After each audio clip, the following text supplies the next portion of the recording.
9 words. That was all my father left behind. Just 9 words. Written on a scrap of paper that sat hidden in darkness for more than 50 years. 9 words that uncovered a truth so catastrophic it forced a U.S. senator to collapse under its weight and shattered a political legacy that had controlled this area for 3 generations. But I'm moving too fast. 3 months before I discovered that letter, I was someone else entirely. I had a wife I'd loved since high school. I owned a consulting company valued at $6 million, something I had spent 25 years building from nothing. I had a respected name in the agricultural world, one that opened doors across 4 states. I had 2 children I believed admired me, a house with no mortgage, and a retirement plan that promised peaceful years of fishing, travel, and doting on future grandchildren. 3 months later, all of it was gone. No wife, no business, no money, not even phone calls from my own son. My name is Warren Desmond. I am 49 years old, and this is the story of how everything I worked for was taken from me. How the woman I trusted more than anyone entered a relationship with a powerful politician, and together they carefully dismantled my entire life. And how a sealed envelope from a man buried 3 years earlier gave me the only leverage I had to fight back. I remember the precise moment I knew my life was finished. It wasn't discovering the affair. It wasn't when my biggest clients vanished overnight. It wasn't even when the bank locked my accounts or when investigators arrived at my office, asking about crimes I never committed. It happened in a courthouse hallway 2 weeks after my divorce was finalized. Karen walked past me wearing an expensive dress I had never seen. Her arm was wrapped through State Senator Boyd Tamain's, like they were staging a campaign photo. She stopped, directly in front of me, close, enough for me to recognize the perfume she once reserved for special occasions, close enough to notice the diamond earrings that certainly hadn't come from me. She examined me like a stranger asking for spare change. "You know what's really sad, Warren," she said, her voice filled with a mix of pity and disdain.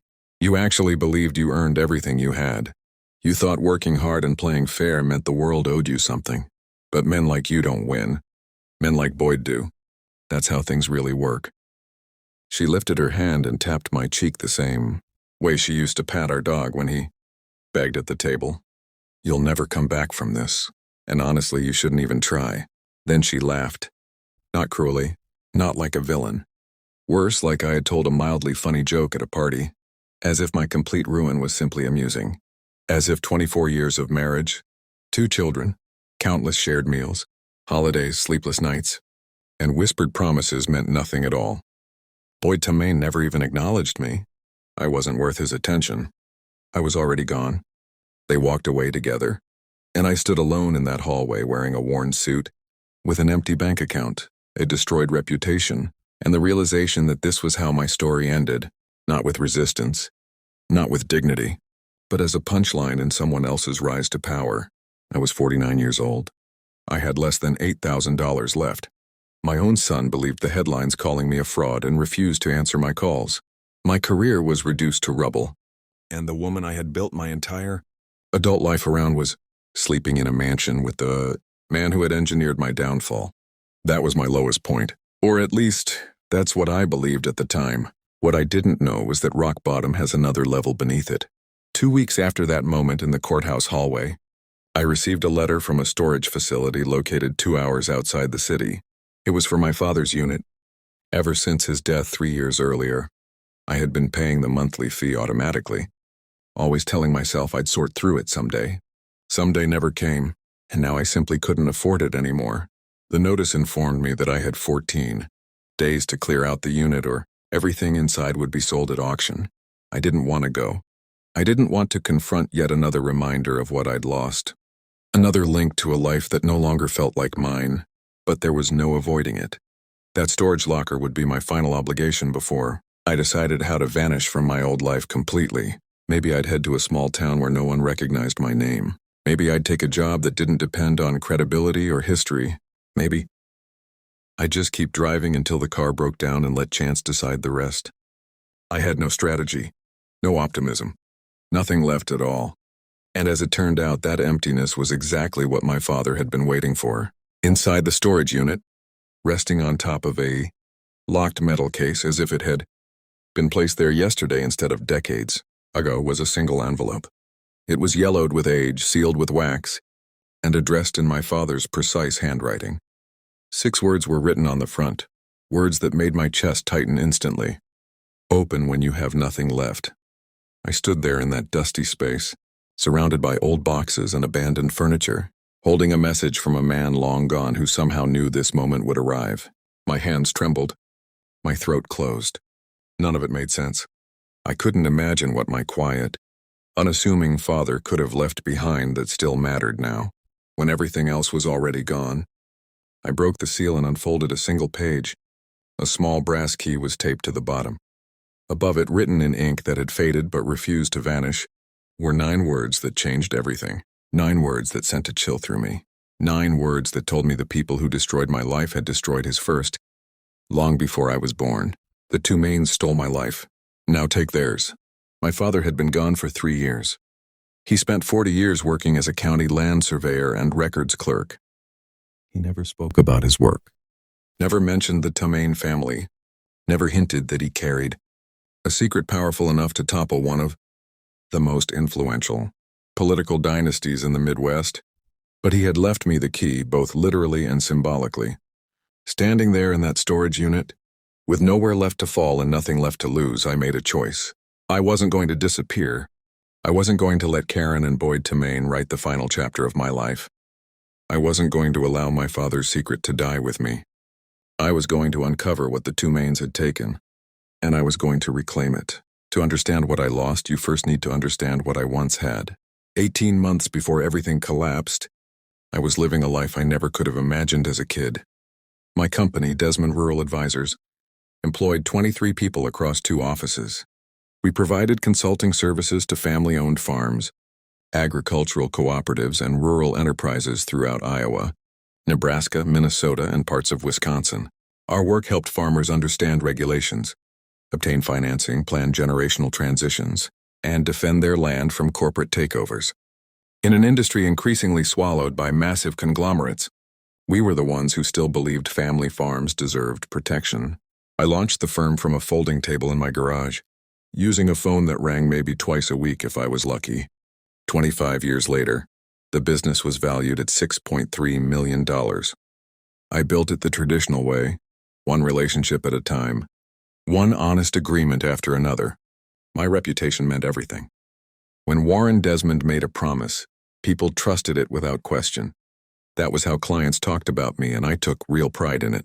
Karen and I had been married for 24 years. We met in high school in a small town, about 40 miles from where I later built the company. She was the girl who sat in front of me in history class, the one who always smelled like strawberry shampoo and laughed at my worst jokes. We married at 23. 2 young people convinced love alone could handle anything. For a long time it did. Our son Nolan was 22 when everything unraveled. He had just finished college with a degree in business administration and secured his first serious job at a marketing firm in Chicago. I was so proud I could barely get through my speech at his graduation. Our daughter Paige was 19, a sophomore studying nursing at a state university 3 hours away. She had her mother's eyes and my stubborn streak. She wanted to work in pediatric care because, as she put it, children deserved someone willing to fight for them. Those 2 kids were the greatest things I ever created. We lived in a 4-bedroom colonial on 2 acres just outside the city. It wasn't extravagant, but it was comfortable.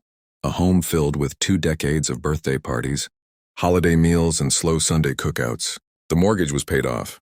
Our retirement accounts were solid. I planned to work another 10 or maybe 15 years, then pass the business to someone who respected it as much as I did, and spend the rest of my life watching my grandchildren grow up. That was the plan.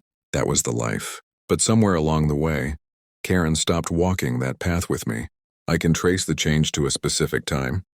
About 3 years before everything collapsed, Karen became involved in political fundraising. She said it was good for the company, networking with powerful people, making connections that could benefit the firm. I hated those events, the forced smiles, the champagne, the empty promises politicians loved to make. Karen, on the other hand, thrived there. She lit up at those galas in a way I hadn't seen in years. She started coming home later. Her phone was always turned face down on the counter. She started stepping outside to take calls, closing the back door behind her. When I asked who she was speaking with, she'd brush it off, saying it was donor coordination. Nothing worth mentioning. I should have pressed her, I should have paid closer attention.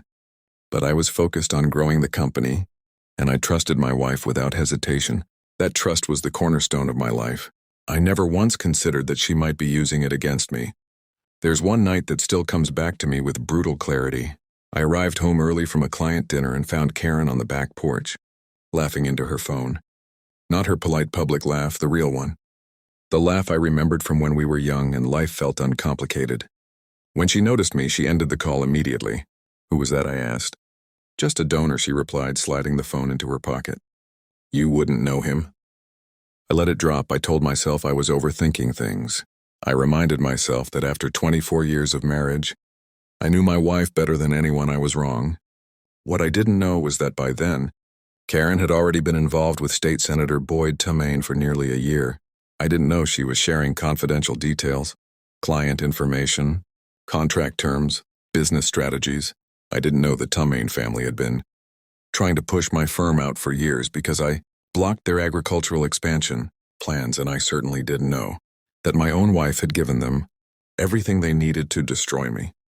I was blind, completely painfully blind, and by the time I finally saw the truth, there was nothing left but ruins. I learned about the affair the way most people do, by chance. A colleague of mine, Dennis, had been out to dinner in Des Moines celebrating his anniversary. He called me the next morning, and I could hear the hesitation in his voice before he spoke. Warren, I don't know how to say this, so I'm just going to be direct, he said. I saw Karen last night at Martindale's. She was having dinner with Boyd Tumain, and it didn't look professional. My instinct was to defend her. Dennis must have misunderstood. Karen knew Boyd through fundraising, after all. But a private dinner? That didn't sit right. I thanked Dennis and hung up, already inventing explanations to protect the version of my life I wanted to believe in. That night, Karen came home late again, blaming a donor event that ran long. I couldn't ignore it anymore. Were you at Martindale's last night? I asked. She paused just for a moment. Most people wouldn't have caught it, but I had spent 24 years with her. I saw it. Who told you? She asked.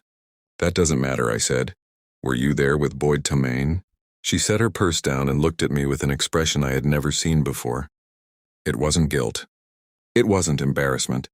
It was something closer to relief, like she had been waiting for this conversation and was almost glad it had finally begun.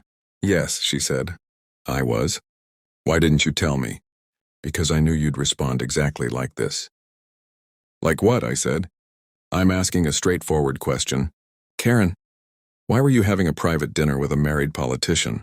She poured herself a glass of wine, took a slow drink, and only then answered. Because I've been involved with him, Warren, for about 2 years now, maybe longer. I stopped keeping track. The room seemed to tilt. I grabbed the back of a kitchen chair to keep myself upright. 2 years, I said. You've been cheating on me for 2 years. And you sat across from me every night pretending nothing was wrong? You were never really present, she replied, her tone calm and detached. You were always working, always chasing the next client, the next deal. Boyd notices me. He listens to me. He makes me feel important. Boyd Tumain is married, I said. He's a politician with a public image to protect. He's using you, Karen. Can't you see that? She laughed, a short, sharp sound that cut straight through me. No, Warren, she said. He's using you, and you're too clueless to understand what's already in motion. I didn't understand what she meant. Not then, but I would soon enough. Within 2 weeks, the first strike landed. 3 of my largest clients received anonymous tips accusing Desmond Rural Advisors of financial wrongdoing. The claims were detailed, citing internal records that only someone with direct access could have known about. Regulatory agencies opened investigations. My bank froze the company accounts pending an audit. A regional newspaper ran a story branding me a con artist who had been exploiting farmers for years. None of it was true. Every allegation was manufactured, twisted from legitimate business practices into something that sounded illegal. But in business, an accusation might as well be a verdict. By the time you prove your innocence, the damage is already done. Clients I'd worked with for 15 years stopped answering my calls. Employees began resigning, afraid association with me would ruin their own careers. Legal fees climbed into the hundreds of thousands. I sold our vacation property to stay afloat. I emptied our savings. I cashed out retirement accounts and paid massive penalties because there was no other option. In the middle of the investigation, Karen filed for divorce. Her attorneys, funded by the Tumain family, claimed I had hidden assets and committed fraud within our marriage. The judge, who had accepted campaign donations from Boyd Tumain for over a decade, ruled in her favor on nearly every issue. She got the house. She took half my retirement. She was awarded alimony I couldn't possibly afford, based on income I no longer had. The firm I spent 25 years building was worthless within 6 months. Not bankrupt, just empty. No clients, no staff, no credibility. Just a name now associated with scandal and collapse. My son Nolan called me once during that time. He'd seen the headlines. He'd read the accusations online. "Dad, is it true?" he asked. "Did you really do those things?" "Nolan, I swear to you, none of it is true," I said. "I'm being framed. Your mother and Boyd Tumain are behind this." There was a long pause on the other end of the line. "Mom said you'd blame her," he said quietly. "She said you'd never accept responsibility." "Nolan, please," I said. "I'm your father. I'm telling you the truth." "I need some space, Dad," he said. "I can't handle this right now." Then he hung up. He didn't call again for over a year. That conversation shattered something inside me that I didn't know could break. The storage facility sat 2 hours outside the city, a rusted line of metal units on the edge of a town. I barely remembered. My father had rented Unit 47 for as long as I could recall. When I was a kid, I once asked what he kept there. He shrugged and said, "Old work files. Nothing important." I never asked again. After he died 3 years earlier, I kept paying the monthly fee automatically. Cleaning out a dead man's storage unit felt too final, too permanent. As long as it existed, some part of my father still did too, or so I told myself. Now I couldn't afford the $75 a month anymore. The facility manager had sent 3 warnings. The final notice stated I had 14 days to clear out the unit or everything inside would be sold to cover the unpaid balance. I made the drive on a Tuesday afternoon in late October. The sky was low and gray, heavy with the threat of rain, the kind of day that mirrors your state of mind when you already feel buried. I expected the usual things: boxes, dusty filing cabinets, maybe old furniture or forgotten tools. What I found instead took the air from my lungs. The unit was almost empty. A few cardboard boxes lined one wall. A metal filing cabinet sat nearby, its edges eaten by rust. And in the back corner, bolted directly into the concrete floor, stood a thick steel lockbox with a combination dial. But it wasn't the lockbox that froze me in place. Resting on top of it was a single envelope. It was yellowed with age, the corners softened by decades of waiting. Red wax sealed the flap, cracked but never broken. And on the front, in handwriting I would recognize anywhere, my father had written 6 words that made my chest tighten instantly. "Open when you have nothing left." I stood there for a long time, unable to move. The silence inside the unit was complete. No traffic, no voices, nothing except my own heartbeat pounding in my ears. How could he have known? How could my father, a quiet man who spent 40 years surveying land and filing records at the county clerk's office, have known I would one day be standing here with nothing? Had he seen something in my future that I hadn't? Had he known what was coming? My hands shook as I lifted the envelope.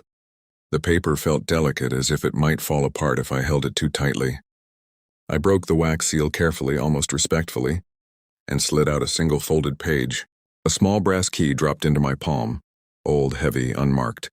I had no idea what it belonged to. Then I unfolded the paper and read the 9 words my father had left me. "The Tumains stole my life. Now take theirs." Everything stopped. The Tumains, Boyd Tumain's family, a political dynasty that had controlled this region of the Midwest for 3 generations. The same people who had spent the last 6 months methodically dismantling everything I'd ever built. My father had never once spoken that name in my presence. Not in 49 years. He never discussed politics, never commented on local power brokers, never hinted that he had any connection to that family at all. But he had known something, and he had waited to tell me. I pulled out my phone and called my mother at her assisted living facility.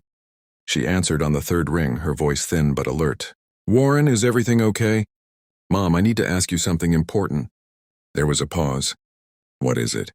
What did the Tumains do to Dad? The silence on the other end stretched so long I thought the call had dropped. Where did you hear that name? She finally asked. Her voice had changed, harder, edged with fear. Dad left me a letter, I said. I just found it in his storage unit. He said the Tumains stole his life. I heard her inhale sharply. Your father made me promise never to talk about this, she said quietly. He carried that secret for 50 years, Warren. He believed telling you would only cause pain.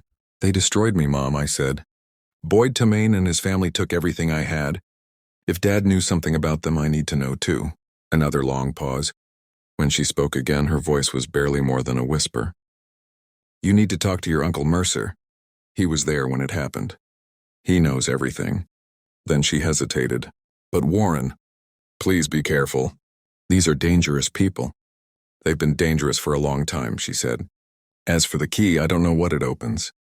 Your father never told me, but Mercer might. You should go see him, Warren. When you learn the truth, you'll understand why your father waited until you had nothing left. Because only someone with nothing left has nothing left to lose. I ended the call and stared at the brass key resting in my hand. Whatever door it belonged to, whatever secret my father had guarded for 50 years, I was going to uncover it. I locked the storage unit and drove straight toward my Uncle Mercer's farm. Mercer lived on what remained of the family's original land, 60 acres that had once been part of a far larger homestead. He was 78, his body worn down by a lifetime of working the soil. Since my father's funeral, he'd barely spoken a dozen words to me. There had always been something unresolved between the two brothers, a wound neither ever explained. When I pulled into the driveway, Mercer was already seated on the porch as if he'd been waiting. A glass of whiskey sat beside him, and he stared out across the fields with the expression of a man who carried too many memories and none he could forget. I figured you'd show up eventually, he said as I climbed the steps. Probably after everything that happened to you. Saw it all in the news. Recognized the pattern. You knew, I said. You knew what the Tumains were doing to me and you stayed silent. Mercer lifted the glass and took a slow drink. What was I supposed to say? Your father made me promise I'd never tell you. Said the truth would only put you in danger, the same danger he lived with for 50 years. I handed him the envelope. He read the 9 words and I watched something change in his face. Pain, relief, resignation all at once. So Earl finally spoke, he said quietly. Even from the grave. But he spoke. He motioned to the chair across from him. Sit down, son. This story starts long before you were born. Back in 1971, he poured me a glass of whiskey and began. In 1971, my father Earl was 26 years old, working as a county land surveyor. His job was to verify boundaries, review deed records, and ensure land transfers were legitimate. It was dull, detailed work, but Earl was thorough. He noticed discrepancies others overlooked. That year, he began seeing strange patterns in land transfers tied to the Tumain family. Over the previous decade, dozens of small farms across 3 counties had been absorbed by Tumain agricultural holdings. On the surface, everything appeared legal.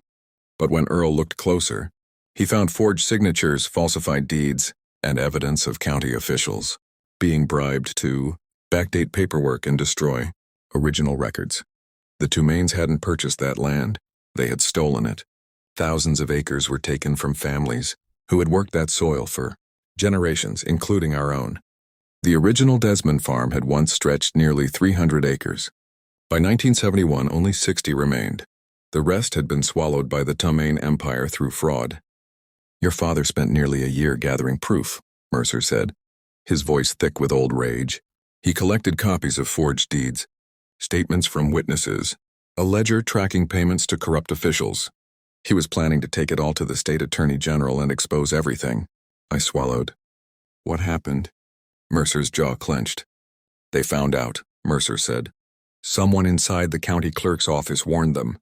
3 days before Earl was supposed to meet with investigators, 2 men showed up at our parents' house. They told him that if he spoke a single word, they would destroy our family. They'd take whatever land we had left. They'd make sure our father lost his job, our mother lost her standing in the community, and that neither of us would ever work in this state again. Mercer shook his head. Your dad didn't cave because he was weak, Warren. This was 1971. The Tumains owned judges, sheriffs, newspaper editors. Their influence reached all the way to the governor's office. Earl was a 26-year-old surveyor holding a box of papers and no real power. They would have crushed him without hesitation. I felt nauseous. My father had carried that weight for 50 years. He had watched the Tumain family grow stronger with every decade, knowing their empire was built on stolen land and fabricated records, and he had stayed silent the entire time. "The key," I said, pulling the brass key from my pocket. "What does it open?" For the first time since I arrived, Mercer smiled. "First Prairie Bank in Cedar Falls," he said. "Your father kept a safe deposit box there for 50 years. Never missed a payment. That's where he hid everything, the forged deeds, witness statements, payment records, all of it." 3 days later, I walked into First Prairie Bank carrying my father's death certificate, the brass key, and my ID. The bank manager, Dorothy, remembered my father from his yearly visits. She escorted me into the vault. The safe deposit box was larger than I expected. Inside were thick manila folders packed with documents, photographs, sworn statements, and a leather-bound ledger filled with dates and dollar amounts written in my father's precise handwriting. It was all there. Every crime the Tumain family had committed to build their dynasty was laid out in exacting detail. How Boyd Tumain's grandfather stole land from dozens of families, the names of every corrupt official who helped cover it up, the payments, the falsified records, the lies. I took the entire collection to my friend Grady Hollister. Within a week, he introduced me to an investigative journalist named Catherine Vance. She had spent 15 years trying to expose the Tumain family, but had never been able to prove anything until now. Now she had evidence. Every lie they had ever told was laid bare. 2 months later, the story exploded nationwide. The Tumain land fraud scandal dominated front pages across the Midwest and was picked up by major outlets within days. Senator Boyd Tumain's career collapsed almost instantly. Criminal investigations were launched. The family's agricultural holdings were frozen as restitution. Claims poured in from the descendants of the original landowners, and Karen, who had tied her future to Boyd Tamane, watched her carefully. Constructed new life turned to dust. Her call came 3 weeks after the scandal broke. I was sitting alone in my apartment, the same one-bedroom I'd moved into after losing everything, reading another article about Boyd Tumain's resignation from the Senate. His wife had filed for divorce. His assets were frozen. His name, once synonymous with power, was now permanently linked to corruption and fraud. My phone vibrated. Karen's name lit up the screen. I almost ignored it, but something compelled me to answer. "Warren, please," she said. "I need your help." Her voice was unfamiliar. The icy confidence was gone. She sounded panicked, afraid, reduced to something small. "Help with what?" I asked. "Boyd's attorneys dropped me," she said. "The accounts I had access to are frozen. I'm about to lose everything, the apartment, the car, everything he promised. You have to help me." I let the silence linger. 3 months earlier, this woman had patted my cheek in a courthouse hallway and told me I would never recover. She had laughed while my life collapsed. She had handed my work, my future, to a man who used it to erase me. "Everything?" I said quietly. "You mean the way I lost everything?" "Warren, I made a mistake," she pleaded. "I see that now. Boyd used me. He never cared about me. He just needed access to your business, and I was foolish enough to give it to him." "That wasn't a mistake, Karen," I said. "That was a decision. You chose him over me. You chose money and influence over 24 years of marriage. You chose to destroy the father of your children because you believed you deserved more." "Please," she said. "I'm begging you." "Goodbye, Karen." I ended the call and placed the phone face down on the table. I waited for satisfaction. I expected vindication, maybe even relief, but it never came. All I felt was exhaustion, and somewhere beneath it, a quiet sadness for the woman she had once been before ambition emptied her of everything else. The lawsuit against the Tumain family took 4 months to resolve. With my father's evidence and the criminal investigations already dismantling their position, their attorneys knew they couldn't prevail. They offered a settlement of $4.2 million to make my claims disappear. I accepted. It was never about the money. It was about proving that truth still had weight. My professional reputation slowly returned once clients learned how I had been framed. Several reached out personally to apologize.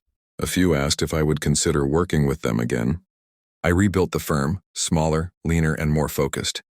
This time, I dedicated my work to protecting farmers' land rights, ensuring that what happened to my grandparents and so many others could never happen again. For the first time, the work felt like purpose. But the moment that mattered most came on a quiet Sunday afternoon in early spring. I was in my new office organizing paperwork when my phone rang. The caller ID showed Nolan's name. My heart stopped. I hadn't heard my son's voice in over a year. "Dad," he said. His voice broke on the word. "Nolan," I said. "I'm here." "I saw the news," he said. "I read everything about the two Maines, about what they did to you, about Grandpa's evidence. Dad, I'm so sorry. I should have believed you. I should have trusted you. I don't know how to fix this." I closed my eyes and let the tears fall. I didn't stop them. "You're my son," I said. "You were always welcome back." That never changed, not for a single day. "Can I come see you?" he asked. "I want to come home." "Yes," I said. "Please come home." We talked for an hour that day. At first it was awkward, two people trying to rebuild a bridge that had been burned. But by the end we were laughing about something ridiculous, some silly family memory from when he was little. And in that moment I knew we'd be okay. Not immediately, not perfectly, but eventually. My daughter Paige had been there for me through it all. When Nolan returned, she organized a family dinner at my new apartment. Nothing fancy, just pizza, conversation, and the three of us sitting together for the first time in over a year. It was the best meal I'd had in a long time. A few weeks later, I drove to the cemetery where my father was buried. I brought the empty envelope with me, the one that had waited in that storage unit for 50 years. I knelt by his headstone and placed it gently against the granite. "You were right, Dad," I whispered. "The truth waits. It waits for the right time, and when I had nothing left, you gave me everything I needed to fight back." I stayed there a long time, telling him about the settlement, Nolan coming home, and the new path my business was taking. I told him I finally understood why he had kept silent about the two Maines. He wasn't hiding the truth, he was protecting us. He had been waiting until knowledge could be a weapon instead of a burden. "Thank you," I said finally, "for never giving up, for believing that someday the truth would matter." The wind picked up, rustling the leaves overhead. I like to think it was his answer. Here's what I learned from all of this. Some people will try to take everything from you. Your money, your reputation, your family, your future, and sometimes they succeed. Sometimes you lose so completely you can't imagine ever standing again. But the truth is patient. It waits in storage lockers and safe deposit boxes, in the memories of those who saw what happened and never forgot. It waits for the moment when you have nothing left to lose and everything to gain. My father's letter had 9 words. But the real message was simpler. Do not give up. The fight isn't over until you decide it is. And even when the world tells you you'll never recover, you have to keep moving forward, because you never know what might be waiting for you on the other side of your darkest hour.